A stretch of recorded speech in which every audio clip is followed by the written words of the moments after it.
कि ये पूरी तरह संविधान को ख़त्म करेंगे, मनुवाद पे आधारित उसी मनुस्मृति को लागू करेंगे जो इन्होंने करना शुरू कर दिया है अप्रत्यक्ष रूप से। और ये 24 में आ गए तो पूरी तरह खुले सांड की तरह, बिल्कुल बेलगाम घोड़ों की तरह उसको लागू करेंगे, कोई प्रेशर नहीं होगा। इसीलिए सिर्फ एक ही मंत्र है, सिर्फ बहन मायावती, माया सरकार, सिर्फ एक ही मंत्र है जो इनको रोका जा सकता है और वही इनको रोक सकती है और वही एक ऐसा प्रशासन दे सकती है जो भारत के संविधान पर आधारित होगा। भारत के संविधान को लागू करने का वो काम होगा, वो बहन ही कर सकती है। क्योंकि देखिए, पूरे देश के जितने पॉलिटिकल संगठन हैं उनके सबके अपने अपने वो मैनिफेस्टो निकालते हैं, लेकिन एक सिर्फ घोषणा पत्र अपने बनाते हैं हर चुनाव में, लेकिन सिर्फ बीएसपी है जो अब उसका अपना कोई घोषणा पत्र वैसा नहीं बनता। वो उनका एक ही घोषणा पत्र है कि हम जब भी सत्ता में आएंगे, जहां पर भी आएंगे, भारत के संविधान को लागू करेंगे। भारत का संविधान ही हमारा घोषणा पत्र है और भारत के संविधान को लागू करना हमारी जिम्मेदारी है। तो ये बहुजन समाज पार्टी का नारा है, एक ही मंत्र है, अब की बार माया सरकार।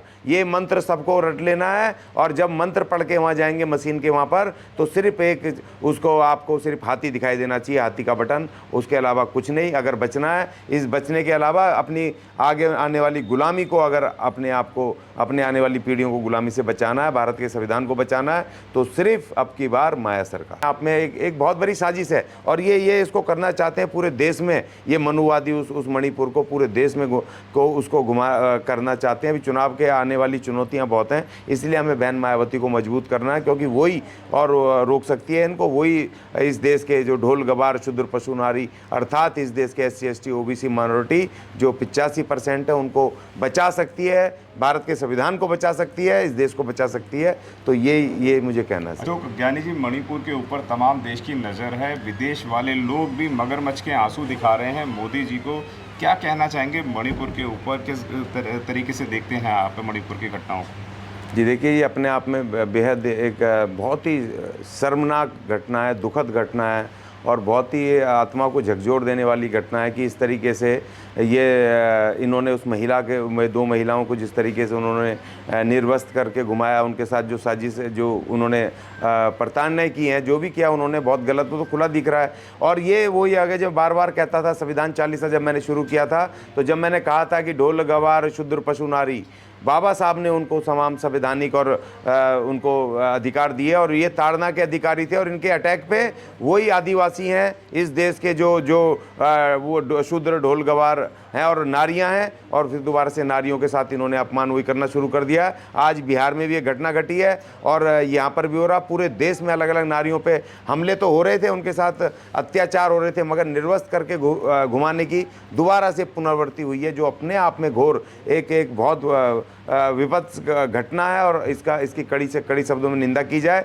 और इन जो भी लोग हैं, उनको जो भी जुड़े हुए लोग हैं, वो व्यक्तिगत लोग नहीं हैं, वो पूरी टीमें हैं, पीछे से पूरा मोटिवेटेड हैं। उनको छांट के निकाल के कड़ी से कड़ी दंड देने चाहिए और भारत के संविधान को ताकत से लागू करना चाहिए, तभी जाकर के ढोल गवार शूद्र पशु नारी जो ये वर्ग हैं, इन तमाम वर्गों को न्याय मिलेगा, बराबरी मिलेगी, सुरक्षा मिलेगी। और ये अपने आप में एक बहुत बड़ी साजिश है और ये इसको करना चाहते हैं पूरे देश में। ये मनुवादी उस मणिपुर को पूरे देश में उसको करना चाहते हैं। अभी चुनाव के आने वाली चुनौतियां बहुत हैं, इसलिए हमें बहन मायावती को मजबूत करना है, क्योंकि वही और रोक सकती है इनको। वही इस देश के जो ढोल गवार शूद्र पशु नारी, अर्थात इस देश के SC ST OBC माइनॉरिटी जो 85% है, उनको बचा सकती है, भारत के संविधान को बचा सकती है, इस देश को बचा सकती है। तो ये मुझे कहना है। अशोक जी, लगातार आपने बताया कि देश के ऊपर ऐसी घटनाएं लगातार हो रही हैं, चाहे वो पेशाब कांड हो, पेशाब कांड के बाद फिर एक और पेशाब कांड आ जाता है, छोटे से बच्चे को मटके से पानी नहीं पीने दिया जाता है, मूछे में रखने पे लोगों को मार दिया जाता है, घोड़ी पे नहीं चढ़ने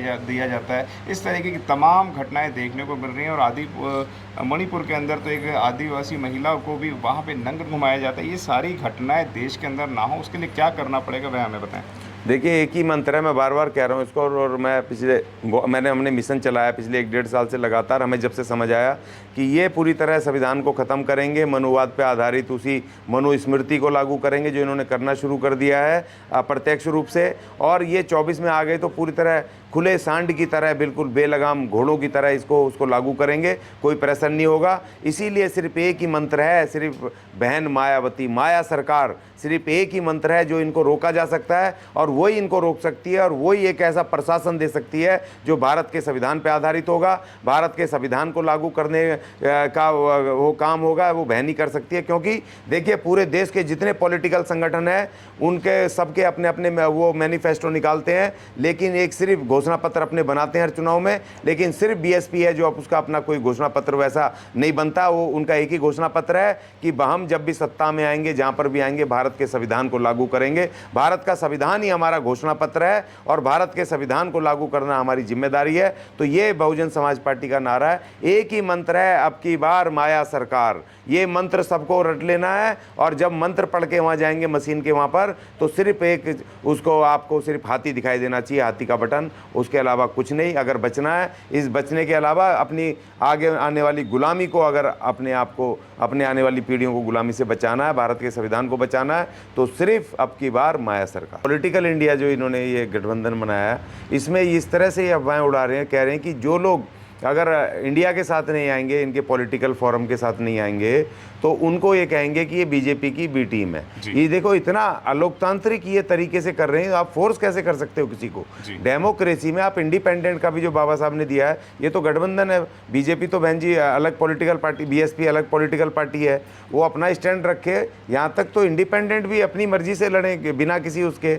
आप ऐसा माहौल बना रहे हो कि दो पार्टी में सारे लोग सिमट जाएं और दो पार्टी के जो वहाँ नेता हैं वो जनेऊधारी, ये तमाम अप्रकाश, ये तमाम लोग रहें कि वो सारे के सारे इस तरीके से इन्होंने दो गठबंधन बना दिए। तो बहन जी ने जो स्टैंड लिया है अलग लड़ने का, उसका इम्पैक्ट अब आ रहा है कि कल मैं देख रहा था, उन्होंने एक उसमें न्यूज़ में उन्होंने कहा, 4 लोगों की फ़ोटो दिखाई, जिसमें से कि उन्होंने कहा कि बहन जी को मैं रिस्पेक्ट करता हूँ और बहन जी अगर स्टैंड ले लें तो इसमें हम उनको साथ जा सकते हैं। ये असदुद्दीन ओवैसी ने कल उनका एक बहुत स्ट्रिक्ट ये उनका वो है, क्योंकि वो भी अलग हैं और एक मुस्लिम एक लीडरशिप के रूप में उभरे हैं बड़ी तेज़ी से। एक ऐसा मुस्लिम लीडर जिसके पास संविधान कानून की व्यापक जानकारी है, जो खुद बैरिस्टर है, अपने आप में संविधान की बात करता है, बाबा साहब की बात करता है, और वो बिल्कुल वो भी इन गठबंधनों से अलग है। और तीसरा एक महान दल जो लगातार, कल रात को भी एक वीडियो आ रहा था, 21 तारीख को उन्होंने उत्तर प्रदेश में बहन जी का प्रचार किया है और मायावती जिंदाबाद के नारे लगाए। महान दल वो बिना किसी शर्त के वो कह रहे हैं जी हम बहन जी को सपोर्ट करेंगे, चाहे हमें गालियाँ दें, जो भी करें। तो एक तीसरा मोर्चा, तीसरा क्या, जो पहला मोर्चा इस देश का पहला जो वो देना चाहिए था, बहुजनों को नेतृत्व देना चाहिए था, इस देश के लोगों को विकल्प देना चाहिए था, वो विकल्प अब बहन जी के रूप में, बहन जी के नेतृत्व में अब आने वाला है, तीसरा विकल्प। और वो भारत का असली विकल्प होगा, जो इस देश के 85% बहुजनों का विकल्प होगा। बहुत बहुत धन्यवाद आपका, जो आपने इस अहम चर्चा में हमारे साथ बात की। धन्यवाद सर। अगर आपने अभी तक हमारा चैनल सब्सक्राइब नहीं किया है तो सब्सक्राइब करें और घंटी का बटन बिल्कुल भी दबाना ना भूलें, ताकि सभी लेटेस्ट खबरें पहुंच सकें आप पे सबसे पहले।